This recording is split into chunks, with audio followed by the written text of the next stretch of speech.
In this video, I'm going to show you how to brioche knit, brioche purl, flip yarn over in both rounds of the repeat, how to fix a stitch if you don't have a yarn over for some reason, like if you missed a yarn over on the previous round, and how to read your knitting. Did I get all the things? I'll put bookmarks down in the scroll bar, so if you want to jump around, please feel free to do that. Hi everyone, my name's Alex and I recently started knitting, which I think is pretty cool. And on my beginner knitting journey, I have chosen projects that are maybe not so beginner friendly. So on one hand, it's been really challenging, and on the other hand, I have learned a lot. And the project that I'm learning about right now, that I'm working on right now, my current whip, is a brioche hat, a 2-color brioche hat. Brioche is this really cool fabric where on 2-color brioche at least. You could also do this with 1 color, but on the outside we have one dominant color. So you see the outside ridges are this dark brown color, but then when you flip it inside out, then you get the other color. So the white is now dominant on the inside, and that makes a completely reversible fabric. Brioche is also kind of a combination of a rib and double knitting. So you're kind of knitting each stitch twice, which makes a really squishy fabric. And the only way that I can describe it is yummy. Like, it's just a yummy fabric. I will say people warned me about brioche, but I didn't quite listen. I thought I could figure that out. And at this point, yes, I have figured it out, but it kind of took me a while to get here. So I've learned a lot along the way. In my brioche journey, I've watched like every YouTube video on brioche that exists. Maybe that's an exaggeration. I haven't watched every YouTube video, but I've watched a lot of YouTube videos, and some of them helped, some of them didn't help so much. It wasn't really until I picked up the needles and I started like trying it and seeing it for myself that I think I figured it out. I just thought I'd share some of the things that I've learned. So this is going to be a video on tips and tricks for brioche knitting. I would really like to focus on reading your stitches. So I think it's much more useful to be able to read your stitches and figure out from your stitches what comes next, rather than memorizing a pattern or a technique to know what comes next, because this means that if you make a mistake, you can work backwards to fix it. It also means if you make a mistake a couple rows down, like I just had to undo a bunch of stuff and I successfully got it back on the needles, so that was quite a success. It also means that like if you put a project down and you don't come back to it for a couple days or weeks or months or years even, that you still like know where you can keep going because you're able to read your stitches to keep going. So without further ado, let's get into the tips and tricks. The first thing that I want to talk about is the way that brioche looks on the needles. I'd like to categorize the stitches into 2 different types. The first type is a single stitch, like a normal stitch on the needle, like this one, this brown stitch right here. And then the other type is a normal stitch, so that's this white color is like a normal loop around the needle, but then it has this yarn over with it. So the first type is 1 stitch by itself, and the second type is a stitch with a yarn over. And you can see it kind of alternates. So we have normal stitch, yarn over, normal stitch, yarn over, normal stitch, yarn over, normal stitch, yarn over. Throughout brioche knitting, brioche is a 2-round repeat. So that means you knit round 1, then round 2, then round 1, then round 2, around and around and around. But I would like to maybe not think about it that way and instead be able to read the stitches to figure out what you need to do next. So in general, anytime that you see a stitch by itself, I think, that stitch is lonely. I need to add a yarn over. So in order to do that, you need to slip the stitch and yarn over. In order to slip the stitch, you're gonna insert your right needle from right to left, purl-wise through the stitch, and slip it onto your right needle, and then you yarn over your needle. So I'll do that again. In order to yarn over for all of the yarn overs in brioche, at least as far as I know, you need to start with your yarn in front of your work. So the yarn's in front of my work, I'm going to slip the stitch and yarn over. Then the next stitch, this stitch has a friend, it has a yarn over, so this means that I'm not going to slip it. Then I think, okay, I either need to brioche knit it or I need to brioche purl it.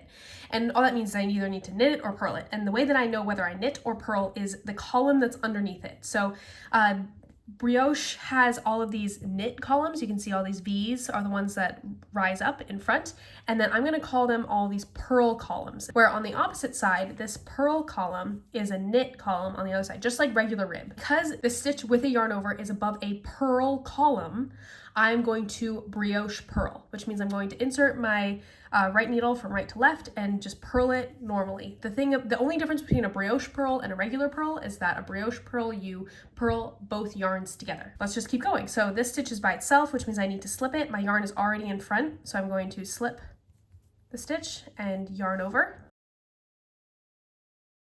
And then this stitch has a yarn over and it's above a purl column, so I'm going to brioche purl.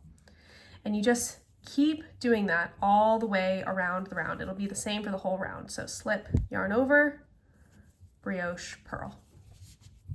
Now I'm a continental style knitter, but if you're an English style knitter, it would look like this. Please excuse my poor English style knitting. So again, this stitch is by itself, which means that we need to slip it and yarn over. Again, it's important that your yarn always starts in front of your work. So slip and yarn over. And then this stitch has a yarn over and it's above a purl column. So I'm going to brioche purl it. And in order to purl, just like with normal knitting, my yarn needs to be in front of my work. So then I'm just going to purl that stitch. Go slip, you bring your yarn to the front of your work, and then purl. So again, slip, bring your yarn around, and purl. If you want to see what that looks like continental again, so slip, I kind of use my right needle to bring the yarn around, and then purl. Slip, around, and purl. All the way around the round. And I will meet you when we have gone around the round. So I have gotten back around to the beginning of my round. I just finished with my white yarn. I'm going to drop it behind and pick up my brown yarn, slip my beginning of round marker. And the way that you know which color you're supposed to be working is that all the stitches that are by themselves, so like this stitch is by itself, this stitch has a yarn over, this is by itself, this has a yarn over. All the ones that are by itself is the opposite color to the one that you want to be using. So this is white, so I'm going to pick up my brown yarn. And I know that this stitch is by itself, so it needs a friend, it needs a yarn over. So I'm going to slip it exactly the same as the last round, slip and yarn over. Then the difference about this second round of the 2-round repeat is that now this stitch has the yarn over. Remember, we added this yarn over in our previous round of knitting. So now this stitch has our yarn over and it's above a knit column. You see all these V's on the side? This is a knit column. So that means I'm going to brioche knit. And all that means is I'm going to knit the two together. So again, this one is by itself. So we need to slip it, yarn over. And this one has a yarn over and it's above a knit column, so I'm going to brioche knit. Just as a reminder, all of the yarn overs need to start with the yarn in front of your work. So I bring the yarn to the front of my work before I do any of the slips. So slip, and as I slip, I yarn over and then knit the two together. And it's the same thing for all the way around the round. If you knit English, it would look like this. Slip, remember that your yarn needs to be in front of your work before any of the yarn overs. So slip, yarn over. The thing about English style knitting is that this yarn over doesn't really do anything yet. One, again, has a yarn over and it's above a knit column, so I'm going to brioche knit. And as I knit, it's going to create this yarn over on the previous stitch. Before you slip, you have to bring your yarn back to the front of your work. So slip. Oh, looks like, so, okay, maybe this is a good example. It looks like I'm supposed to have a yarn over with this brown piece of yarn right here, but I somehow dropped it in the last round. So I didn't actually drop it, it's right here. I can add it back to my work.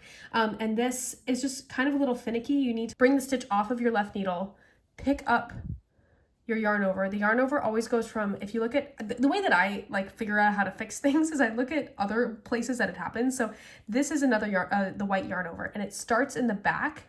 From left to right, goes back to front, left to right. So I'm going to make this yarn over and do the same thing, back to front. And then it looks like this brown regular stitch is kind of underneath the yarn over. So I'm just going to put it back on, and those look pretty similar. And then I can go in and knit this one. And again, bring your yarn back to the front before you slip and knit. And as you're knitting, you're doing the yarn over when you're doing this English style. But I knit continental, so let's go back to that. So again, slip, yarn over, and knit. Slip, yarn over, and knit. Slip, yarn over, knit. And you're just gonna repeat these 2 rounds all the way until you finished whatever you're doing. Brioche is really hard, but I hope that this video made it a little bit easier. And yeah, thanks for hanging out with me. If you found this video helpful, I would really appreciate it if you let me know. Like if you comment that you found it helpful, if you like, and if you still have questions, let me know. I can make more videos explaining maybe a little bit differently. Yeah, I enjoyed making this. So thanks for being here, and I'll see you next time.